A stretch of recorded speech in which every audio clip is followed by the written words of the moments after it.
On a 5 matchs au programme aujourd'hui en NBA. Comme d'habitude dans cette émission, on analyse chaque match pour vous aider à faire vos pronostics. A tout de suite.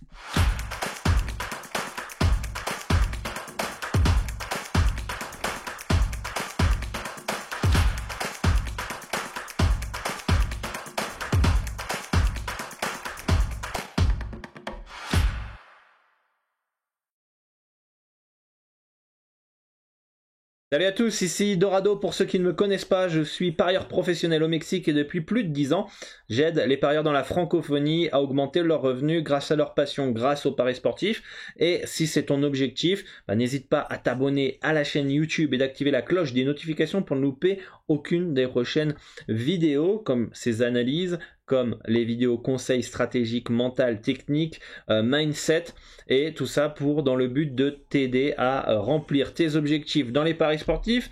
Je vous invite, si c'est toujours pas fait, à me suivre sur les réseaux sociaux, Telegram, Instagram, TikTok, Facebook, Twitter, le média que vous préférez, évidemment, celui que vous utilisez régulièrement. Les liens sont dans la description et il y en a un forcément, même deux, il faut absolument être, c'est le Telegram, c'est là où je partage toute mon actualité, les news, je peux vous partager du contenu exclusif, des pronostics gratuits, des conseils en note audio, qu'est-ce que je peux vous partager aussi, on peut faire des lives, dernièrement on a fait des lives en direct où on répondait à vos questions en vocal. Bref, voilà, toutes les news de toute façon seront sur Telegram prochainement et à chaque fois, voilà, dès qu'il y a un petit pépin, dès qu'il y a un petit truc, un imprévu, vous êtes prévenus sur Telegram. Donc rejoignez le Telegram, le lien est dans la description, et rejoignez le Discord pour échanger avec l'ensemble de la communauté et moi-même, faire partie d'une communauté saine qui vous permet de ne pas être avec un groupe de gamblers qui vous oblige à faire des combos inconsciemment. Les combos de la mort qui tuent, qui finalement vous ruinent plus qu'autre chose. D'ailleurs, pour ceux qui sont sur iOS, sur le Telegram, dans les messages épinglés, je vous mets le tuto pour vous aider à rejoindre le Discord depuis l'application via iOS, puisqu'il y a quelques petits soucis, en tout cas des accords qui ont changé entre Apple et Discord, et du coup il y a une petite manip à faire pour rejoindre le Discord depuis iOS. Voilà, donc rejoignez bien le Discord et Telegram. On va pouvoir analyser les différentes rencontres de la journée en NBA. On prend en référence les cotes de Pinacle, le meilleur bookmaker au monde, dont vous pouvez avoir un compte via le broker Asian Connect. Je vous mets dans la description ce formulaire à remplir, très important. Vous sélectionnez PS3838, ils vont être votre intermédiaire pour pouvoir ouvrir, déposer, retirer vos fonds sur PS3838 Pinacle, et vous permettre d'accéder donc aux meilleures cotes sur Pinacle. Vous avez des cotes à 1,95 par exemple sur les handicaps qui sont ma spécialité, ou je connais d'autres qui sont spécialisés dans les over-under, c'est des cotes à 1,95, alors que sur la majorité des autres books vous avez des cotes à 1,70. Donc sur une mise de 100 €, c'est 25 € de manque à gagner en bénéfice en plus. Vous multipliez par le nombre de pronostics que vous faites dans l'année, vous laissez de l'argent clairement sur la table. Et voilà, dans les paris sportifs, on cherche toujours les meilleures cotes. C'est comme quand vous faites vos courses, quand vous allez faire votre plein, vous essayez de trouver le prix le plus bas. Là c'est exactement pareil, sauf que c'est à l'inverse, on cherche la cote la plus haute. Donc si vous n'avez pas Pinacle, PS3838, sera difficile de faire du bénéfice sur le long terme dans les paris sportifs, puisque vous serez limité en cote et vous serez limité si vous gagnez. Pinacle est le seul bookmaker qui accepte les parieurs gagnants sur le long terme, donc c'est le book des parieurs professionnels. Donc voilà, je vous laisse donc le formulaire Asian Connect à remplir. Voilà, pour ceux qui souhaitent faire les choses bien dans les paris sportifs et avoir les meilleurs outils pour mettre toutes les chances de son côté pour gagner de l'argent. Voilà, pour cela, on va faire le petit récapitulatif de la nuit hier en NBA. J'espère que vous avez passé une belle soirée. Moi ça n'a pas été ouf hier. On avait donc Orlando qui s'est incliné, on avait OKC plus 12,5 qui est passé. Phoenix, on avait dit que ça allait se jouer à rien du tout. J'avais Phoenix, que ça allait être cardiaque, etc. Ça a exactement été, malgré l'absence de Chris Paul, ce type de rencontre. Miami qui fait un bon quatrième quart-temps, Bam Adebayo marque ses 2 lancers francs à 30 secondes de la fin. et qui permet de prendre un point d'avance Miami. Phoenix a eu 3 balles de match et ont raté ces 3 opportunités, donc c'était très très chaud. Et bon, j'avais dit dans l'émission hier que quel que soit le côté que vous prenez, ça allait être tendu. Les Clippers qui font le taf face à cette équipe de clowns de Houston. Atlanta qui s'impose face aux Bucks, donc attention, tous ceux qui étaient partis sur les Bucks au niveau de la spéculation du retour de Giannis, etc., je trouvais pas ça fou. Et enfin, j'avais San Antonio plus 8,5 en spéculant sur des absences potentielles du côté des Warriors. Il y a eu l'absence de Klay Thompson, mais ils n'ont pas fait dans la demi-mesure. Ils ont été très très chauds, les Warriors, hier. Et c'est surtout San Antonio qui a été catastrophique, notamment au tir. J'ai bien aimé la réflexion sur Discord d'un membre qui disait on pouvait mettre voilà, l'océan à la place du panier. Ils n'auraient pas mis comment ça s'appelle, un panier les Spurs hier. Donc 1 sur 4 hier, bon ça arrive, pas fou, voilà, il y aura des journées comme ça, il y a des journées où on a fait des 4 sur 4 et voilà, moi mon but, vu que ma cote est moyenne est autour de 2, mon but est de faire un poil plus de 50% de réussite pour faire du bénéfice sur le long terme, et je mise sur une grosse quantité de bêtes, environ 1000 par mois, pour pouvoir générer encore plus de bénéfices, d'accord, en faisant plus de 60 championnats. Donc ceux qui pensent qu'on peut faire du 80, 90, 100% de réussite, bon bah vous êtes en train de fumer les amis. Voilà, comme je l'ai dit dans la vidéo, au niveau de la value bet, une cote est une proba. Si vous êtes en mise fixe en plus, il vous faut ce taux de réussite par rapport à cette probabilité, et vous pourrez savoir que finalement, même avec 20% de réussite, vous pouvez être rentable dans les paris sportifs si vous prenez des cotes à 5, 6, 7, mais vous aurez beaucoup plus de variance. Bref, je vais pas refaire la vidéo, je vous la laisse au-dessus au niveau du i si vous voulez la regarder. Donc voilà, moi mon but n'est pas de faire du 100% de réussite, c'est impossible de toute façon, ni 80. Si je peux faire 80% sur une semaine, c'est nickel. Si je peux faire 70% sur une semaine, c'est super, mais sur le long terme, je sais que ça sera difficile à tenir. Donc voilà, moi mon but est de viser du 55, 53, 54, 52% de réussite, qui me permettra de faire du bénéfice. Donc ça, c'est les bases du betting. Si vous n'avez toujours pas compris ça, compliqué de vous aider, hein, puisque si vous suivez ma chaîne depuis longtemps, normalement ça, c'est vous savez, vous connaissez les bases. Donc voilà, dites-moi en commentaire ce que vous aviez hier. En tout cas, on est vraiment pas loin. On est à un panier ou un lancer franc raté de Miami, qu'on puisse faire un 2 sur 4 hier, et donc 50% de réussite sur des cotes à 2 égale pas de gain, pas de perte. Donc voilà, ça arrive, c'est des soirées comme ça. On va essayer de faire mieux ce soir. Même si on contrôle pas, le seul truc qu'on contrôle, n'oubliez jamais, c'est l'analyse et voilà, le respect de votre money management, le respect de votre stratégie, etc., etc. Donc let's go. Les Pélicans face aux Grizzlies de Memphis. Les Pélicans qui partent pour moi logiquement favoris dans cette rencontre. Memphis, c'est pas fou, hein, dans ce début de saison. Les équipes se sont adaptées. Il y a quelques blessures comme Desmond Bane, Ja Morant a loupé des matchs, Steven Adams a loupé des matchs. En tout cas, c'est plus le Memphis, enfin du moins c'est pas encore le Memphis qu'on avait l'année dernière, qui marchait sur tout le monde, qui explosait tout le monde, etc., etc.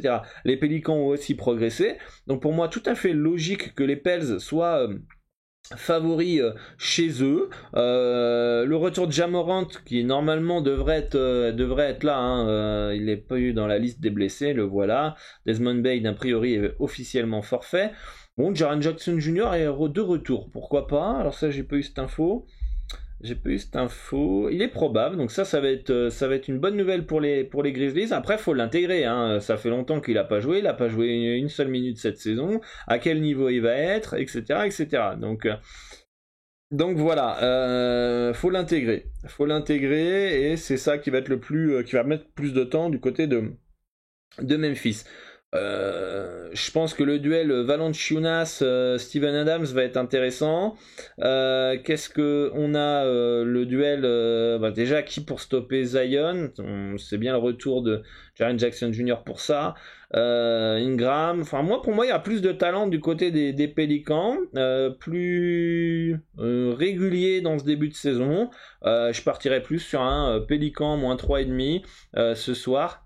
Toujours attention quand même à votre money management, je tiens à le rappeler, vous êtes beaucoup trop nombreux à miser au-dessus de vos moyens, à miser de l'argent que vous n'êtes pas prêt à perdre. Il y en a encore qui misent des 100, des 250 euros, 200 euros par pronostic. Voilà, si vous avez 100 euros, il vous faut minimum, si vous misez 100 euros par bet, il vous faut minimum 10 000 euros de bankroll.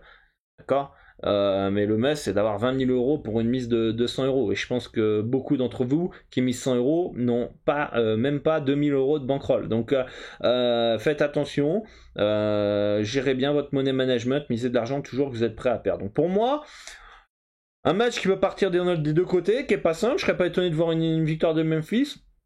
Mais dans la dynamique actuelle, je préfère les Pélicans. Dans la dynamique actuelle, je préfère les Pélicans. Voilà.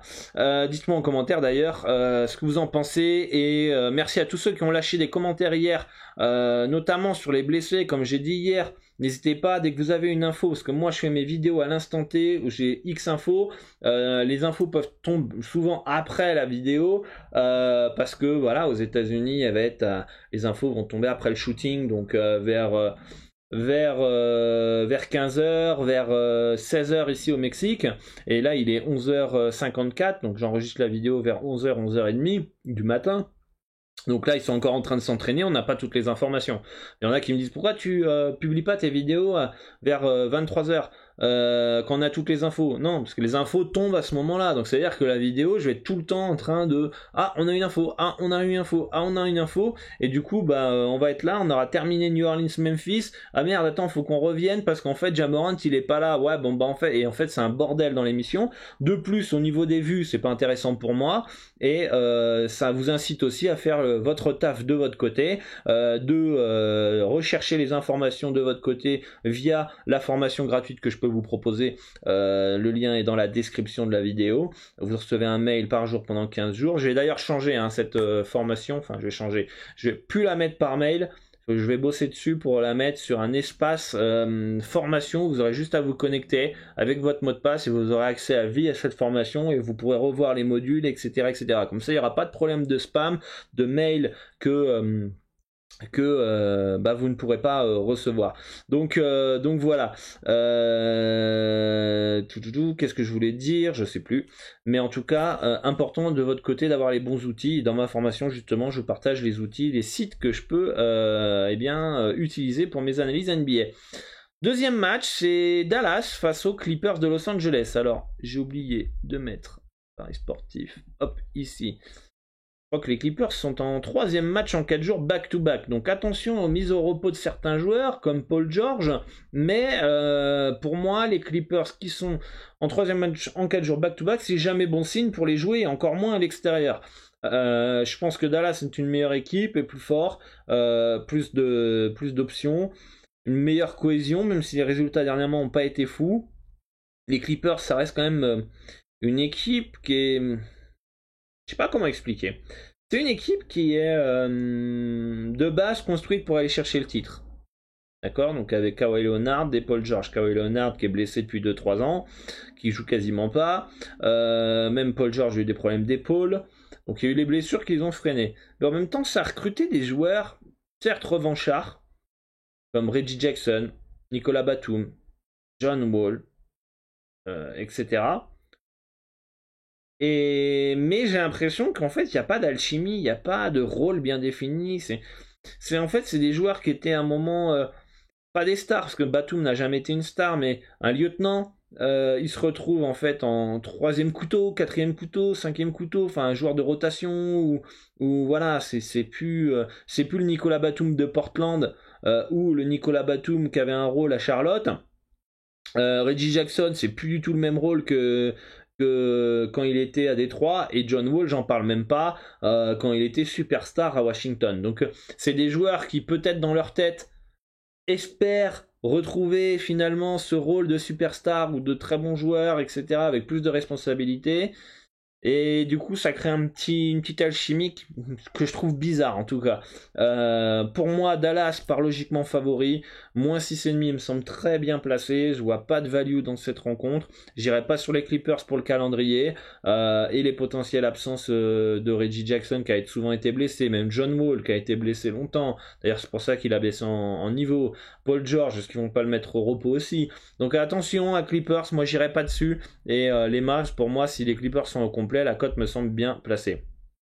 Utah, l'équipe surprise de cette saison avec une profondeur, beaucoup de joueurs revanchards qui ont le niveau NBA, qui reçoivent les Knicks de New York. Les Knicks qui... je sais pas quoi penser de cette équipe encore cette année. Offensivement, heureusement que Brunson est là. Evan Fournier est pas bon. Randle est moyen. Je sais pas. L'attaque est vraiment pas ouf. Je pense que ce soir, pour aller gagner à Utah, qui est jamais une salle facile historiquement, face à cette équipe du Jazz qui commence à prendre confiance, avec des joueurs un peu revanchards et des Knicks. Voilà, coup-ci, coup-ça. Difficile de mettre New York favori à Utah, quoi, dans ce début de saison. Limite, Utah peut être intéressant ce soir. Après, est-ce que Utah, ça va confirmer, quoi? Est-ce que ça va encore continuer comme ça, enchaîner les wins, être premier à l'ouest, etc. Combien de temps ça va durer, Utah, en fait? Combien de temps ça va durer? Ça peut durer toute la saison comme Cleveland l'année dernière. Hein. Cleveland au début c'est un peu un Utah, personne s'y attend, etc. Et puis finalement ils se retrouvent 2/3 de conférence l'année dernière. Et puis on dit ouais, ça va pas continuer, ça va pas continuer. Ça s'est écroulé pour des blessures de Mobley, de Jarrett Allen, de Garland, de Ricky Rubio, voilà. Mais en soi, je pense que sans blessure, les Cavs finissent top 5. D'accord. Donc le Jazz, peut-être que seulement ça va être les blessures qui vont les freiner. Autant ils vont rester sur cette dynamique toute la saison. Ça va être une équipe imprévisible avec tout le monde qui peut scorer et une équipe relou. Je pense qu'il y a bien plus de profondeur aujourd'hui à Utah qu'à New York.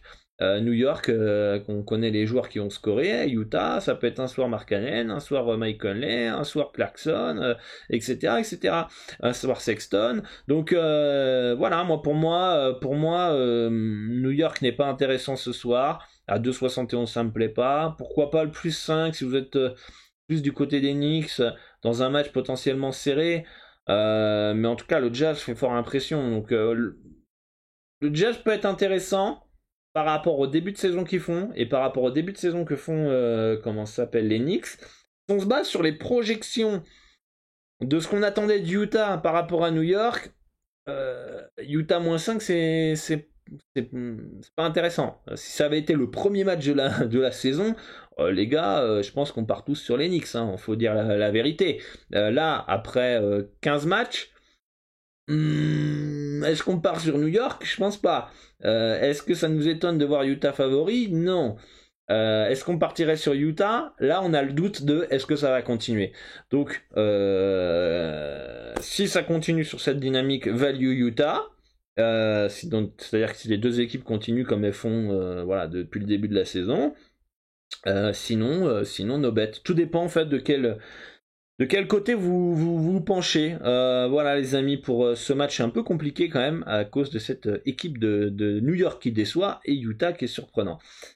Portland face à San Antonio. San Antonio qui est en back-to-back. Back-to-back ce soir après une grosse fessée qu'ils ont reçue hier à Golden State. Alors est-ce qu'ils ont lâché le match hier contre Golden State en mode voilà on est en back-to-back demain, c'est les Warriors, etc. etc. Bon, je sais pas. En tout cas, les Spurs redescendent un peu, contrairement à Utah, redescendent de leur nuage, qu'ils avaient fait un très bon début de saison. À un moment, le premier était Utah et le deuxième était les Spurs. Donc ça, les Spurs sont bien dégringolés. Maintenant, ils sont avant-derniers de la conférence Ouest. Back-to-back face à une équipe de Portland qui pourrait retrouver, comment il s'appelle, Nurkic.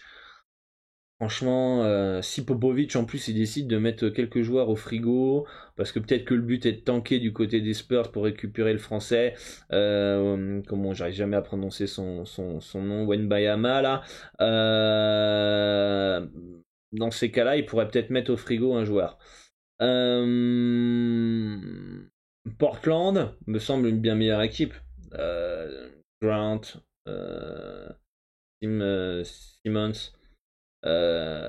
Lillard évidemment, Nurkic, Portland, en plus c'est dur de jouer à Portland, c'est pas une salle facile, hein. C'est compliqué, il y a une bonne ambiance et tout ça, machin. Portland, s'ils sont un peu en feu à 3 points, ça peut être fessé encore ce soir pour les Blazers face aux Spurs. Donc moi j'irais quand même peut-être plus potentiellement sur un Portland. Portland -8, pourquoi pas. Portland dans un combo recomposé. Franchement les gars, je vous dis un truc, s'il n'y a pas Popovic, les Spurs, c'est nul à chier. Je pense que Popovic, meilleur coach de l'histoire de la NBA, il fait des miracles avec des joueurs moyennas, plus que moyennas. Il est capable de mettre un plan de jeu ce soir pour gagner contre Portland, mais la victoire viendrait de lui, quoi. Mais en soi, c'est une équipe qui est très très faible cette année.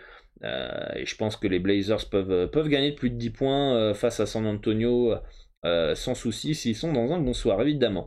Et enfin, le dernier match de la nuit, c'est Sacramento qui est logiquement favori à domicile face aux Nets, légèrement favori, hein, face à des Nets qui sont privés de Kyrie Irving, qui sont en road trip, et des Kings qui sont en forme, hein, qui ont enchaîné les wins, là, qui ont battu les Warriors, qui ont battu Cleveland, qui ont battu le Magic. Ça enchaîne, donc ça c'est plutôt une bonne augure pour Sacramento qui pourrait peut-être jouer le playing cette année.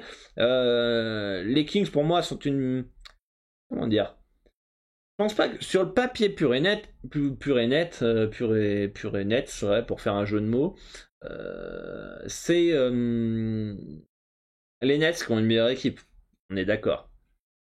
Au vu de tout ce qui s'est passé à Brooklyn depuis le début de la saison et même depuis cet été, voire même l'année dernière, fin de saison en playoff quand ils se font sweeper par Boston, est-ce que ce talent aujourd'hui est suffisant pour gagner des matchs comme ça, pièges, compliqués à l'extérieur, comme un déplacement à Sacramento? Je pense pas. À Sacramento, c'est des clowns toujours, hein. Tant qu'ils n'ont pas fait les playoffs, ça restera des clowns. Mais